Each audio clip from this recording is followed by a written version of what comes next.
The smell of charcoal and victory hung thick in the summer air as Karen Whitmore marched across the manicured lawn, her heels clicking against the concrete like a ticking bomb.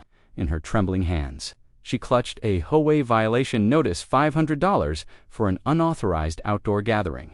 What she didn't know was that the man flipping burgers behind her, the one she'd been terrorizing for months, had just received a very different kind of letter that morning, one that would turn her perfect little world upside down. Because sometimes, karma doesn't just knock on your Dorit barbecues in the late afternoon sun, cast long shadows across Maple Grove Estates as Marcus Chen arranged the last of the folding chairs around his backyard patio. The scent of marinating chicken and beef filled the air, mingling with the sound of his daughter Emma's laughter as she helped her mother Sarah set up the buffet table. It was supposed to be a simple celebration, his promotion to senior architect at the firm, a milestone worth sharing with the neighbors, who'd become like family over the past 3 years. Marcus stepped back to admire their work. String lights twinkled overhead between the oak trees, casting a warm glow over the space. The new Grilla housewarming gift to himself gleamed silver in the fading light. Everything was perfect. "Dad, Mrs. Patterson is here, with her famous potato salad," Emma called out, bouncing on her toes as their elderly neighbor approached with a covered dish. "Marcus, congratulations again," Mrs. Patterson beamed, her silver hair caught in the gentle breeze. 30 years I've lived in this neighborhood, and I can't remember the last time someone threw such a lovely gathering. This is exactly what this community needs." Sarah emerged from the house, carrying a tray of glasses, her sundress flowing as she moved. "The Johnsons just texted there, running 5 minutes late, and the Hendersons are bringing their kids." Marcus felt a surge of warmth that had nothing to do with the grill. This was what he'd dreamed of when they'd moved Hera. Real community, people who cared about each other. He'd grown up in apartments where neighbors were strangers, and he'd promised himself his daughter would know what it felt like to have a village. "Honey," Sarah said, touching his arm gently, "you might want to move the cooler away from the fence line. You know how she gets about property boundaries." They both glanced toward the imposing 2-story colonial next door, where Karen Whitmore lived in pristine isolation. Her lawn was a perfect emerald square, her hedges trimmed with mathematical precision. Even her flowers seemed to grow in straight lines. "She's been quiet lately," Marcus said, though he kept his voice low. "Maybe she's finally warming up to us." Sarah raised an eyebrow. "The woman who called the city about our trash cans being 6 inches too close to the street. The one who reported the Johnsons for their children's chalk art being property defacement." "People change," Marcus said, but even he didn't believe it. The first guests began arriving at 5:30, and soon the backyard buzzed with conversation and laughter. The Hendersons' twin boys chased each other around the yard while their parents caught up with the Johnsons. Mrs. Patterson held court near the buffet table, regaling anyone who'd listen with stories about the neighborhood's history. Marcus worked the grill with practiced ease, the satisfying sizzle of meat filling the air. This was his element, bringing people together, creating moments of joy. He'd learned it from his father, who'd worked double shifts to afford their family barbecues, who'd taught him that community wasn't something you found, but something you built. Marcus. "Absolutely," Marcus replied, flipping a row of burgers. "I was thinking maybe monthly. Nothing fancy, just neighbors. Being neighbors, count us in," said Rachel Johnson, overhearing. "It's been too long since this neighborhood felt like an actual community." As the evening progressed, Marcus couldn't help but notice the lightness in everyone's step, the genuine smiles, the way conversations flowed naturally from one group to another. Emma had found playmates in the Henderson boys, and their shrieks of delight echoed across the yard. Sarah moved through the crowd like a natural hostess, making sure everyone felt included. The sun began to set, painting the sky in shades of orange and pink. Marcus had just pulled the last batch of chicken off the grill when he saw her. Karen Whitmore stood at her upstairs window, her silhouette sharp against the light from her bedroom. She wasn't just watching, she was studying, like a scientist observing specimens. Her phone was pressed to her ear, and even from this distance, Marcus could see the rigid set of her shoulders, the way her free hand gestured sharply.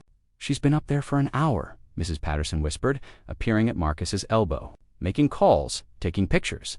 That woman's up to something." Marcus felt a familiar knot form in his stomach. "Maybe she's just—" "No, honey," Mrs. Patterson said firmly. I've dealt with Karen Whitmore for 15 years. She's not curious. She's not curious. Calculating. The sound of her front door closing echoed across the quiet street, followed by the sharp click of her heels on the sidewalk. She appeared at the side gate of Marcus's backyard like an apparition, her blonde hair pulled back in a severe bun, her lips pressed into a thin line. She wore all black slacks blazer, even her shoes as if she were attending a funeral. In her manicured hands, she carried a manila folder thick with documents. The conversation around the patio began to die down as people noticed her presence. Emma stopped mid-laugh, instinctively moving closer to her mother. Even the Henderson boys seemed to sense the shift in atmosphere, their playing growing quieter. "Mr. Chen," Karen said, her voice cutting through the summer air like a blade, "I need to speak with you." Marcus set down his grilling tongs and walked toward her, very aware that every eye in the yard was on them. "Evening, Karen. Would you like to join us? There's plenty of food." Her laugh was sharp and humorless. "I'm not here for socializing. Mr. Chen, I'm here on official HOA business." She opened the manila folder with theatrical precision, removing a document that she held up like a weapon. "You are in direct violation of Maple Grove Estates Homeowners Association Covenants, Conditions, and Restrictions, Section 4.2, Outdoor Gatherings and Entertainment." Marcus felt heat rise in his chest knot from the grill, but from something much deeper. "I'm sorry, what exactly are you talking about?"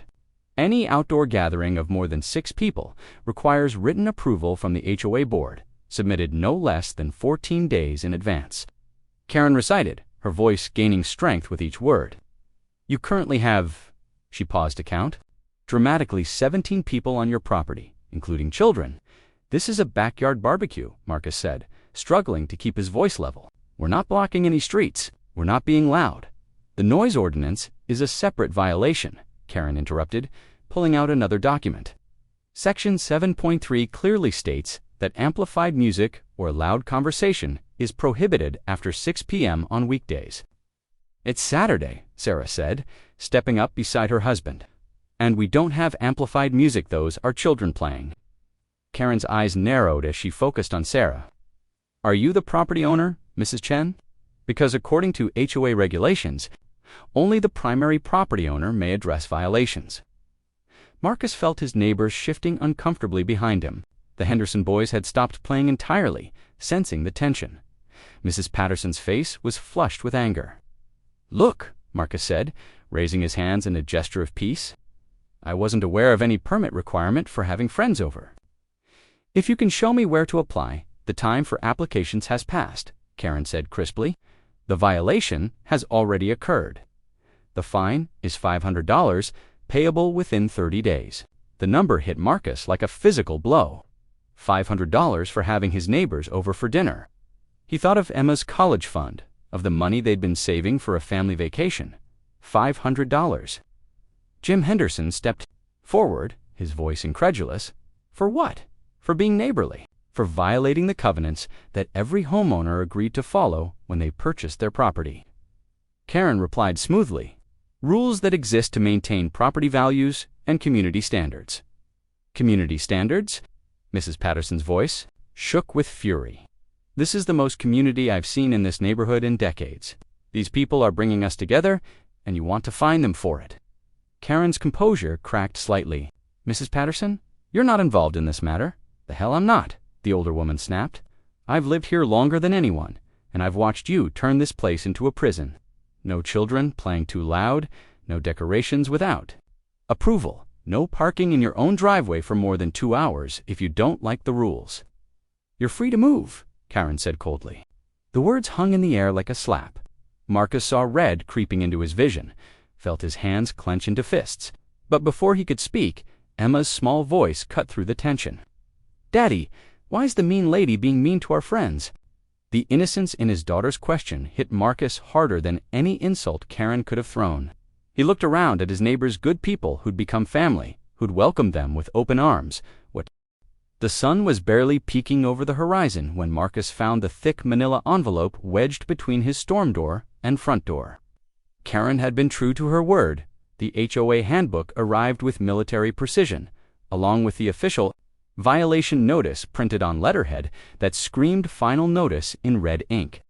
Marcus carried the package inside, where Sarah was already making coffee, her movements sharp with barely contained anger. "I barely slept," she said without looking up. "I kept thinking about Emma's face when that woman humiliated us in front of our friends." Marcus set the envelope on the kitchen counter and pulled out his phone. "I need to make a call before I do anything else." "Who are you calling at 6 in the morning?" "David Rodriguez, the outgoing HOA president." Marcus scrolled through his contacts. He needs to know what happened last night before Karen spins her version of events.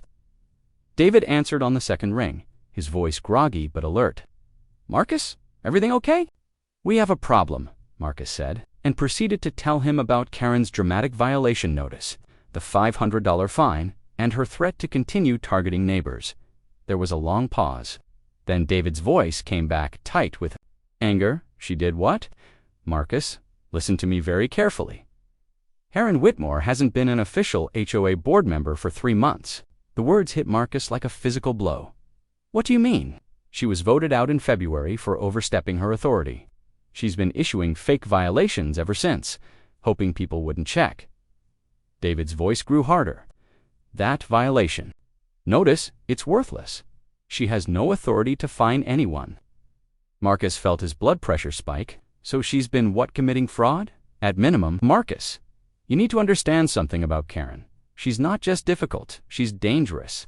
She's been using her position as former board member to terrorize people into moving. The Millers paid her 3 fake fines before they figured out the truth. By then, they were so exhausted they just sold their house and left." Marcus thought about Mrs. Patterson's words about the systematic targeting of families. "How many people has she driven out?" 7 families in 2 years. All sold below market value. All bought by a property investment company called Maple Properties, LLC. David paused meaningfully. "Want to guess who owns Maple Properties?" Karen and her business partner, a guy named Richard Steele. They've been flipping houses and selling them for twice what they paid. It's legal, but barely. And the harassment campaign she's been running definitely isn't.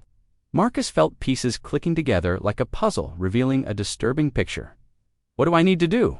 "First, call the police and report the fraud. That violation notice is a crime. Second, call an emergency HOA board meeting for tonight. As the new president, you have that authority. Third," David's voice grew grimmer, "watch your back. Karen doesn't lose gracefully." After hanging up, Marcus stared at the fake violation notice, his hands trembling slightly. Not from fear, but from a cold, focused anger that surprised him. With its intensity. "What did he say?" Sarah asked, setting a cup of coffee beside him. Marcus told her everything. With each revelation, Sarah's expression grew darker. "She's been stealing from our neighbors," Sarah said quietly, "driving families out of their homes for profit." "Not anymore," Marcus said, reaching for his phone again. "Not on my watch." The first call was to the police. Detective Morrison listened patiently as Marcus explained the situation, then asked him to bring in the fake violation notice and any other documentation he had. The second call was to the HOA's attorney, who confirmed that Karen had been making unauthorized use of HOA letterhead and issuing invalid fines, both criminal offenses. The third call was to Mrs. Patterson. "I knew it," she said fiercely when Marcus explained what he'd learned. "That woman has been poisoning this neighborhood for years. What can I do to help? I want them at the emergency board meeting tonight. It's time everyone knew the truth." The Hendersons, the Johnsons, even families Marcus had never met before, began reaching out. Stories poured in: fake violations, harassment campaigns, mysterious property inspections that turned up violations that required expensive fixes. Marcus spent the afternoon documenting everything, building a case that would ensure Karen could never terrorize another family. That feeling proved prophetic. When, at 3 o'clock, a black sedan pulled up in front of his house. The man who emerged was tall, lean, and expensively dressed. His silver hair was perfectly styled, and his smile was the kind Marcus had learned to distrust: all teeth, no warmth. "Mr. Chen," the man approached with his hand extended. "Richard Steele. I believe we have some business to discuss." Marcus didn't shake his hand. "If you're here about the violation notice, you're wasting your time. I know Karen has no authority to issue fines." Richard's smile didn't falter. "Oh, I think there's been a misunderstanding. May I come in? I have a proposition that might interest you." "I'm not interested in whatever you're selling." "I'm not selling anything, Mr. Chen. I'm buying—" Richard reached into his jacket and pulled out a folded document. "I'm prepared to offer you $200,000 over market value for your property. Cash, no inspections, close in 30 days. Marcus stared at the man. "Your business partner. I'm a businessman who recognizes opportunity. Your house is lovely, your family is charming, but this neighborhood is changing. The new HOA is going to implement some very strict regulations. Property taxes are going up. Assessments for community improvements are coming." Richard's voice was smooth, practiced. "It might be easier for everyone if you took this generous offer and found somewhere more ... suitable." The threat was delivered with a smile, but it was unmistakably a threat. "Get off my property," Marcus said quietly. "Mr. Chen, I don't think you understand the situation you're in." Karen may have been overzealous in her methods, but she was right about one thing: this neighborhood has standards. Standards that your family doesn't seem to fit. The racist undertone was subtle but unmistakable. Marcus felt something cold and hard settle in his chest. "I said get off my property." Richard's smile finally faded. "Mr. Chen, people who make mistakes in this neighborhood tend to find their lives becoming very ... complicated." He turned to leave, then paused. "Oh, and Mr. Chen, that emergency HOA meeting tonight. I wouldn't count on it going the way you think. Karen has friends on the city council, friends in the permit office, friends in places that matter. Sometimes it's better to take the easy way out." As the black sedan pulled away, Marcus realized he was dealing with something much bigger than a difficult neighbor. This was organized, systematic, and had the backing of people with real power. His phone rang. "David Rodriguez." "Marcus, we have a problem. I just got a call from the city. Someone filed a complaint about your property on electrical work, possible code violations, safety hazards. They're sending an inspector tomorrow morning." "That's impossible. We haven't done any electrical work." "It gets worse. They're also investigating your HOA election. Someone claimed there were irregularities in the voting process." Marcus felt the walls closing in. "Let me guess, Karen filed the complaints." "Karen and 3 other people I've never heard of, but Marcus, here's the thing: I've been checking into those names. They're all connected to Richard Steele's other business ventures. This isn't just about your house anymore. They're trying to overturn the election." As Marcus absorbed this news, he saw movement in Karen's window. She was watching him, phone pressed to her ear, her expression triumphant. "David, how many people are coming to the meeting tonight?" "Maybe more." "Good, because I think it's time Maple Grove Estates learned exactly who they've been dealing with." The emergency HOA meeting was held in the community center, a modest building that had seen better days. Marcus arrived early, his laptop loaded, with evidence, his stomach tight with nervous energy. As residents filed in, he saw the dividing lines clearly: the Johnsons, Mrs. Patterson, and others who'd suffered under her reign of terror. On the other side sat Karen herself, flanked by 3 people Marcus didn't recognize but who had the same calculating look in their eyes. Karen had dressed for Batzela's sharp business suit, her hair pulled back severely, her makeup applied with military precision. She carried a briefcase that she set on the table with deliberate emphasis. "Before we begin," she said, standing before Marcus could call the meeting to order, "I want to address the elephant in the room. Mr. Chen's election as HOA president is under investigation by the city for voting irregularities. Until that investigation is complete, I'll be resuming my duties as acting president." Murmurs of confusion rippled through the room. Marcus stood, his voice calm but carrying clearly. "Ms. Whitmore, you were voted out of office in February. You have no authority to act as president or to issue violations."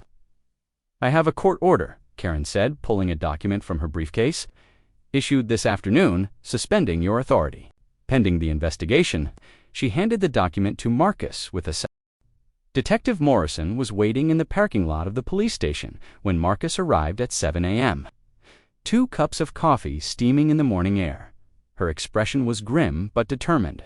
"Before we go inside," she said, handing him a cup, "you need to understand what you're walking into. This case has blown up bigger than either of us expected. Marcus felt his stomach tighten. The gas line sabotage was just the tip of the iceberg. "We arrested the guy who did it yesterday, Tony Caruso, one of Richard Steele's associates. He's already flipped, gave us everything in exchange for a plea deal." Morrison's eyes were hard. "Marcus, this isn't just about your neighborhood. Karen Whitmore and Richard Steele have been running this scam across 3 states for 15 years. They walked into the station, past busy detectives and ringing phones, into a conference room where the walls were covered with photographs, documents, and a complex web of connections drawn in red marker." "Jesus," Marcus whispered, staring at it.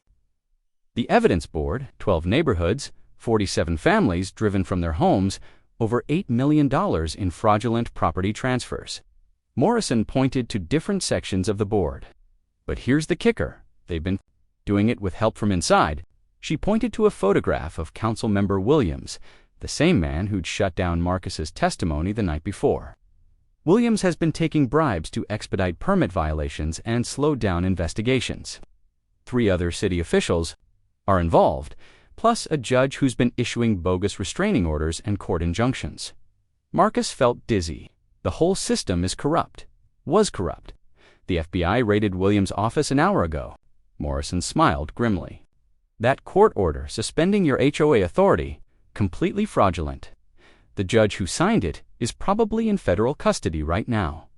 So I'm still the legitimate HOA president. You always were, and as of this morning, you have the full backing of federal law enforcement to clean house." Morrison led him to another wall covered with financial documents. "We've frozen all of Maple Properties' assets, seized their bank accounts, and put holds on every property transaction they've been involved in. The families they drove out, they're all getting their houses back, plus damages." Marcus stared at the scope of the operation, still struggling to process it all. "What about Karen?" "That's where it gets interesting." Morrison pulled out a thick file.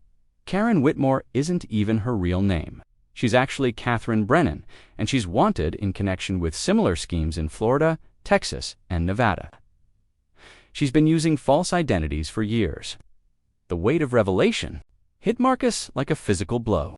The woman who'd terrorized his neighborhood, who'd threatened his family, who'd turned his life upside down, she was a career criminal who'd been doing this for over a decade. "We have enough evidence to put her away for 20 years, Morrison continued. "Fraud, racketeering, identity theft, criminal conspiracy, witnessed intimidation, and now domestic terrorism for the gas line sabotage. When are you arresting her?" Morrison checked her watch. "About 10 minutes ago, at that exact moment, 3 FBI vehicles were pulling up to Karen's house in Maple Grove Estates. She was in her kitchen, phone pressed to her ear frantically, trying to reach Richard Steele, when the first agents knocked on her door. FBI, open up." Karen's face went white as she saw the federal agents through her window. Her carefully constructed world, the false identity. The fraudulent HOA position, the criminal enterprise, was crumbling in real time. She made a run for the back door, but agents were already positioned in her backyard. Within minutes, she was in handcuffs, her rights being read to her as neighbors gathered to watch the woman who'd terrorized them for years. Being led away in federal custody, Mrs. Patterson stood on her front porch, a satisfied smile on her face as she watched. Karen being loaded into the FBI vehicle, 83 years old, she told the gathering crowd, "and this is the best thing I've ever seen." Meanwhile, Richard Steele was discovering that his carefully planned escape route had been compromised. The private jet he'd arranged to take him to a non-extradition country was surrounded by federal agents when he arrived at the airport. His offshore accounts had been frozen, his assets seized, and his associates already in custody. The entire criminal network was collapsing like a house of cards. Back at the police station, Detective Morrison was showing Marcus the final piece of the puzzle. "We've been investigating this organization for 2 years," she said. "The Bureau got involved when they started targeting military families in neighborhoods, near bases. That's what gave us the federal jurisdiction we needed." 2 years. "You've known about this for 2 years?" "We suspected, but we couldn't prove it." Karen and Richard were careful, always staying just within legal boundaries, using legitimate business structures to hide their criminal activity. Looked at Marcus with something like admiration.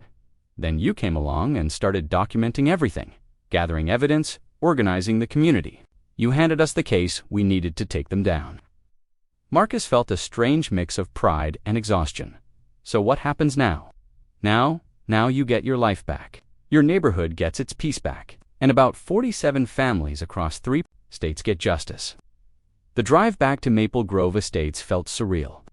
Marcus passed the Henderson house, where Jim was already outside talking to federal agents about getting his family back home. He passed the community center, where just days ago he'd felt like he was fighting a losing battle against impossible odds. As he pulled into his driveway, he saw Sarah standing on the front porch with Emma, both of them watching the FBI vehicles still parked outside Karen's house. "Daddy!" Emma ran to him as he got out of the car. The police came and took the mean lady away. Sarah's eyes were bright with tears. "Is it really over?" Marcus pulled his family close, feeling the weight of the past weeks finally lifting from his shoulders. "It's really over." That evening, the neighborhood gathered once again. In Marcus's backyard, but this time, it wasn't a celebration being interrupted by harassment, it was a genuine victory party. The Hendersons were back home, their house cleared of any safety concerns. The Johnsons had received word that their fraudulent fines were being refunded with interest. Mrs. Patterson was holding court, regaling everyone with stories of Karen's arrest. "You should have seen her face," she said gleefully. Went from smug to terrified in about 2 seconds flat. Marcus worked the grill again, but this time without the shadow of persecution hanging over him. The string lights twinkled overhead. Children played safely in the yard, and neighbors talked and laughed without fear of retribution. David Rodriguez approached him with a beer and a satisfied grin. "So, Mr. President, what's your first official act now that your authority has been restored?" Marcus considered the question seriously. "I think we need to rewrite the HOA covenants, make them about building community instead of tearing it down." "What about Karen's ridiculous rules?" "Gone, all of them. No more permits required for backyard barbecues, no more restrictions on children playing, no more harassment disguised as community standards." Marcus raised his voice so the whole gathering could hear. "From now on, Maple Grove Estates is going to be a place where families actually want to live." The cheer that went up from the crowd was heartfelt and joyous. These people had been living under a reign of terror, and now they were free. As the evening wound down, Marcus found himself standing in the same spot where, just a week ago, Karen had confronted him with her fake violation notice. The irony wasn't lost on him. She'd been so confident in her power, so certain that she could intimidate him into submission. His phone buzzed with a text from Detective Morrison. "Karen Brennan officially charged with 23 federal felonies. Richard Steele and associates facing similar charges. All victims will be contacted about restitution." "You did good, Marcus." Marcus smiled, looking around at his neighbors, his community talking and laughing in the warm evening air. Emma was playing with the Henderson boys, their shrieks of delight echoing across the yard. Sarah was deep in conversation with Rachel Johnson about organizing more neighborhood events. This was what he'd wanted when they moved here, not just a house, but a home, not just neighbors, but family. "Penny, for your thoughts." Mrs. Patterson appeared beside him, her eyes twinkling with mischief. "Just thinking about how different everything is from a week ago. You know what the best part is?" she said, gesturing toward Karen's dark house. "The realtor called this afternoon. That house is going to be seized by the federal government. As proceeds of criminal activity, they're going to auction it off." Marcus raised an eyebrow. "Oh, I'm thinking of bidding on it," Mrs. Patterson said with a wicked grin. "Turn it into a community garden." "What do you think? Tomatoes where she used to have those pretentious rose bushes?" Marcus laughed for the first time in weeks. "I think that's perfect."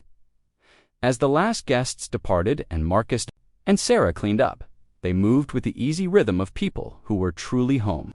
The threat was over, the criminal was in custody, and their community was stronger than ever.